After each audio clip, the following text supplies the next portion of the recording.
Doctor Hamid بھی ہمیں join کر چکے ہیں، ان کی طرف بھی آتی ہوں، لیکن پہلے ڈاکٹر فروخ آپ سے ایک سوال ہے کہ ایوان تو نیا ہے لیکن شور شرابہ پرانا ہے، اور پی ٹی آئی کو تو موقع ہی اب ملا ہے نا، وہ 2-2.5 سال کے بعد آئے ہیں، وہ نعرے بازی اور وہ جو ان کا ایک کلچر ہے، جو ان کا ایک طریقہ کار ہے، وہ تو اب دکھائیں گے کیونکہ موقع اب ملا ہے، تو معاملات کیسے چلیں گے؟ آپ کا جملہ ہے نیا ایوان اور شور شرابہ پرانا، اور انور صاحب نے بار بار کہا کہ آگے کام کیسے چلے گا۔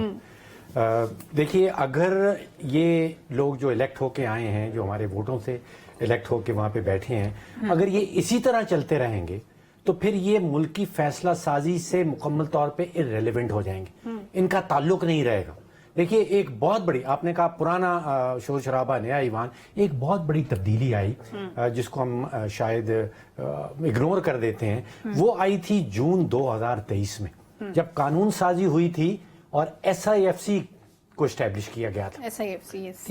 اب جو معاشی فیصلہ سازی جب تک ہے، اگر یہ لوگ شور مچاتے رہیں گے تو جیسے میں نے کہا ان کا تعلق ختم ہو جائے گا، معاشی فیصلہ سازی ساری کرنا شروع کر دے گی ایس آئی ایف سی۔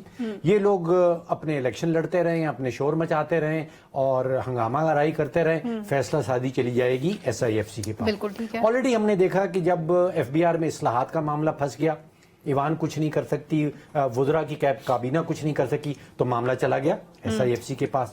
پھر آپ کو یاد ہوگا پی آئی کی نجکاری کے لیے جب معاملہ پھنس گیا تو معاملہ کہاں حل ہوا؟ ایس آئی ایف سی کے پاس۔ تو جو اراکین ابھی الیکٹ ہو کے آئے ہیں، ان کے پاس دو چوائسز مجھے نظر آتی۔ ایک تو چوائس یہ ہے کہ وہ اسی طرح شور اور ہنگامہ کرتے رہیں، اور اس کے نتیجہ یہ ہوگا کہ وہ بالکل ارریلیونٹ ہو جائیں گے ملک کی فیصلہ سازی کے حوالے سے۔ ٹھیک ہے۔ اتنے گہرے پرابلمز ہیں، اتنے گھنونے پرابلمز ہیں معاشی فرنٹ پہ بھی، پولرائزیشن کے، سیاسی پولرائزیشن کے حوالے سے بھی۔ جب تک یہ ساری سیاسی جماعتیں اکٹھے نہیں بیٹھیں گی سر جوڑ کے، اس وقت تک حل نہیں نکلتا ہمارے پاس۔ یہ تو نہ ہونے والی بات ہوئی، نہ ہونے والی بات ہے، تو پھر وہی ہوگا کہ دے ول بیکم کمپلیٹلی irrelevant۔ بالکل درست کہہ رہے ہیں آپ، اب مجھے بھی اپیرنٹلی ایسے ہی لگتا ہے۔ ان بانی پی ٹی آئی نے آئی ایم ایف کو ایک خط لکھا، اس خط کے بعد یہ ہوا کہ 31 اراکین کانگریس نے صدر بائیڈن کو ایک خط لکھا، اور اس خط میں کہا گیا کہ جب تک پاکستان میں جو دھاندلی کے الزامات لگ رہے ہیں ان کی تحقیقات نہیں ہو جاتی، اس وقت تک پاکستان کی حکومت کو تسلیم نہ کیا جائے۔ اب سب سے پہلے تو سوال یہ پیدا ہوتا ہے کہ آپ کانگریس اراکین سے خط ڈاکٹر صاحب لکھوا کیسے سکتے ہیں؟ How is it possible?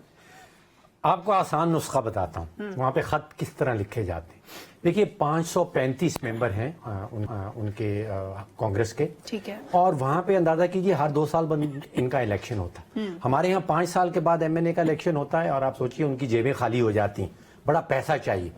تو 535 2 سال کے بعد الیکشن، $10,000 چاہیے ایک خط لکھنے کے لیے، جو امریکہ کا حساب کتاب ہے۔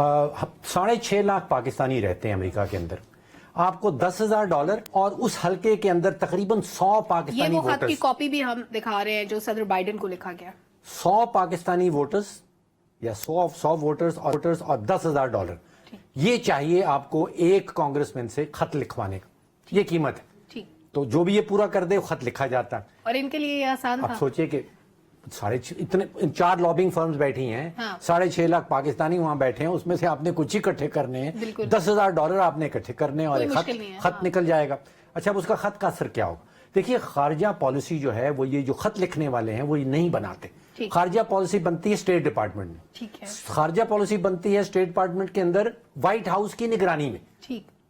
وائٹ ہاؤس کا ایکسکلوسیو ڈومین ہے خارجہ پالیسی۔ یہ جن لوگوں نے خط لکھا ہے، انہوں نے خارجہ پالیسی نہیں بنانی۔ بالکل ٹھیک۔ اچھا، ایک اور ایگزامپل آپ کو میں بتاؤں کہ بنگلہ دیش میں الیکشن ہوا، اور وہاں پہ تو ایک پارٹی نے الیکشن لڑا، دوسری پارٹی تو تھی ہی نہیں، اور الیکشن سے پہلے امریکہ نے بڑی جھاڑ سنائی کہ جمہوری اصولوں کی پابندی ہونی چاہیے، ہیومن رائٹس ہونے چاہیے۔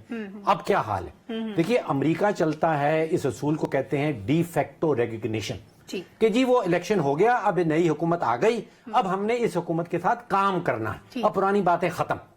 تو یہ پاکستان کے ساتھ، باقی دنیا کے ممالک کے ساتھ امریکہ کا یہی رویہ ہوتا ہے، اور یہی پالیسی ہوتی ہے کہ جب حکومت بن جاتی ہے، آپ کو یاد ہوگا کہ آئی ایم ایف نے بھی یہ کہا کہ ہم حکومت کے ساتھ، نئی حکومت کے ساتھ کام کرنے کو تیار ہیں۔ تو یہ اس اصول کو کہتے ہیں ڈی فیکٹو ریکگنیشن، کہ آپ کے پاس حکومت آ گئی، پیپلز پارٹی اور پی ایم ایل این نے، اب باقی پرانی باتیں بھول جائیں، یعنی اس خط سے کوئی فرق نہیں پڑے گا؟ کوئی فرق نہیں پڑے گا۔ بالکل ٹھیک ہے۔